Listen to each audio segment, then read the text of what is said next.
but I would always just as soon look at her as talk to her. She had been gone a long time. Betty smiled and showed all her teeth. I watched her drink coffee for a while after that. She held her finger out like the Queen always did, and she was so pretty that she looked like a real princess.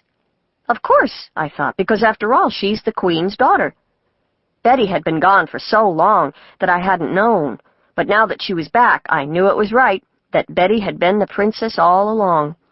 Betty even had long yellow hair to hang out of towers, and it made me happy to sit and look at the sunlight on her hair and on my 17 post toasties. Daddy came in and talked to us, but none of us said anything much to the rest of us. That's one of the rules. You have to be quiet when you wait for queens.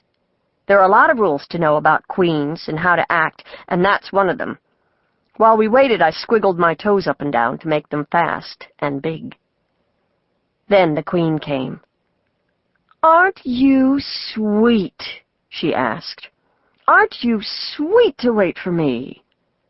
I would wait any morning, I thought, because meals, like breakfast, are just about the only time you see queens. "I would like some post toasties this morning," she said to Elsie May. "Perhaps they will make me healthy and young and gay, like Susan." She nodded at my post toasties, which I was liking a lot by that time. "Is Susan gay?" asked Betty, putting her cup down, clunk. "I never noticed Susan being particularly gay." "Oh, maybe she's not," laughed the Queen. Her laugh ran up and down, dancing, like Miss Hawthorne, my old piano teacher, when she did scales. The Queen laughed like fairy music. "Perhaps Susan isn't gay." She laughed again, tinkle, tinkle. "I don't know. She may even be somber. I declare I don't know where she got it. Certainly not from me." She wore the pink robe with the roses, and she and Betty smiled at each other. Elsie May went away, back into the kitchen, and I watched them. Mostly I watched the Queen. She was like that butterfly I saw one time at the science fair when Miss Little took our whole class, or the red flower in Mrs. Tate's garden that I don't know the name of, or anything bright and quick. Her hands were the best of all. They were very white, with red on the ends of the fingers, and long. They were always moving, fluttering like the birds in the trees beyond our field. They were like those birds, only prettier. I felt very lucky. Not everyone has a queen, but she was a real queen, all right. She was everything she should be. The Queen had a princess, and she had a court. The court was the pretty people who would come sometimes to the castle, or sometimes the Queen would go with them. I looked at them from the stairs when they were at the castle. They glittered and glittered. They were always laughing, and they loved the Queen. There was even a baron in the court. He was big and tall, and I liked him the best. At first I had hated him when he started coming to the castle all the time. I thought the Queen liked him more than us, and she did.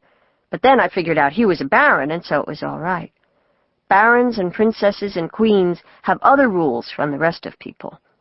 His hair was black and silver, his eyes were very dark, and you could just look at him and tell how brave he was.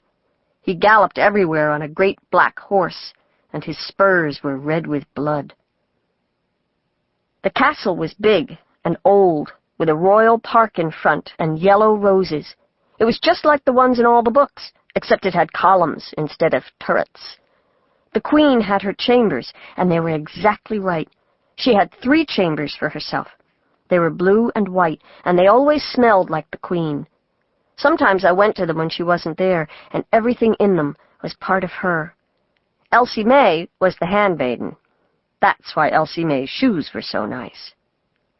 Daddy didn't live there because he wasn't the king. He was on the floor under, in his own room, and another room with a desk and a little fireplace. He didn't have a crown, or a throne, or a scepter. There was no part of him that you could believe was anything but what it was. It used to worry me a lot when I was little, Daddy not being the king. But when I got to be 8 and 5 months, I stopped worrying. I knew by then. Queens are different, and if you're around one, you must always go by Queen rules. That morning, it was a Tuesday or a Thursday, and now I forget which, was very nice. I could see all the little turning pieces of dust in the sunlight. That made the sun seem solid, and I knew then that summer had really started, and I thought what a good summer it would be. "What are you going to do today?" asked the Queen. "Just stuff," I said. "See?" said the Queen, excited with jumping eyes. "See? What do they do, I wonder?" "Oh, they have a good time," said Daddy. "They find plenty of things to do. There are a lot of children around here to play with. You have a good time, don't you, Susan?" "Yes," I said. Elsie May came in and took away my 17 post toasties, and I thought that I would go also. When I stood up, I felt like I should say something, but I couldn't think of anything smart enough to say. "I'm a real good speller," I said, mostly to the princess. "I guess you don't know, since you've been over in France, Europe. This summer I'm learning a word a day. Yesterday I learned hyacinth. Hyacinth.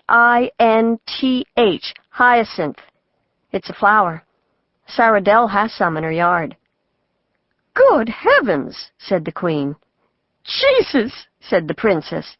She laughed, and they all laughed. They thought it was pretty funny, I guess, and Daddy said, "That's very good, Susan." "Thank you," I said. "Hyacinth," said the Queen.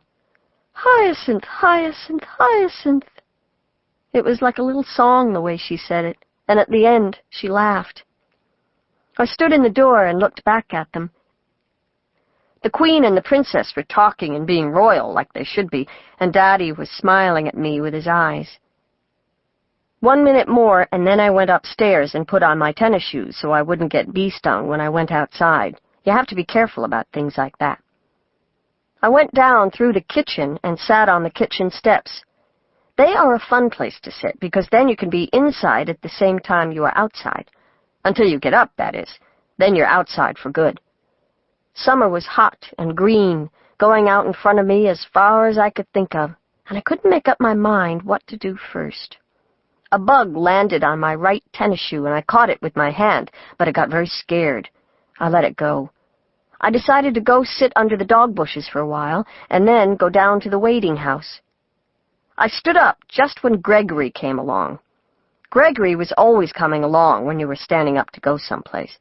He lived on the other side of the road from me in a nice house which used to be a barn before Gregory's mother got hold of it.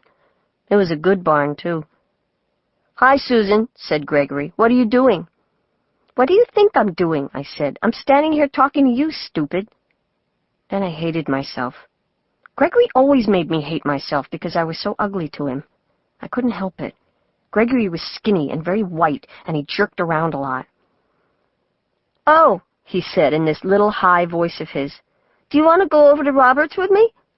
"No," I said. We stood there for a while, not saying anything, and Gregory was white in the sunlight. "Where'd you get that cat?" I asked him.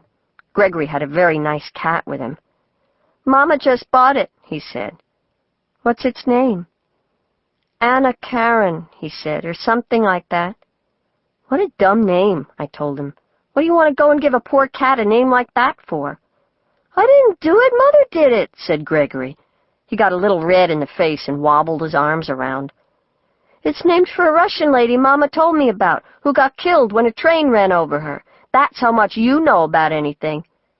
Gregory was mad. He walked off, and the cat went after him. I liked that cat a whole lot more after I knew about the Russian lady and the train. I wondered why she didn't run when she saw that train coming at her. I walked down the hill, past the white picnic table and the swings that we were too big for by then, to the dog bushes, which grew all along the fence at the very back of our yard. I went on my hands and knees, way under the nicest one, to the place where I always sat. I looked out between the green leaves. I could see everything, but nothing could see me. I laughed some, all to myself. The air smelled growing and sweet because the dog bushes were in bloom. They had pink flowers that only bloomed in the summertime. The flowers didn't look like dogs or anything. The dog bushes I called dog bushes because one time when I was 7 and 1 month, I found a dog under the ones along the middle of the fence. It was half collie and half something else, and it was very sick. Sarah Dell and I kept it at her house. It was our dog together. We fed it soup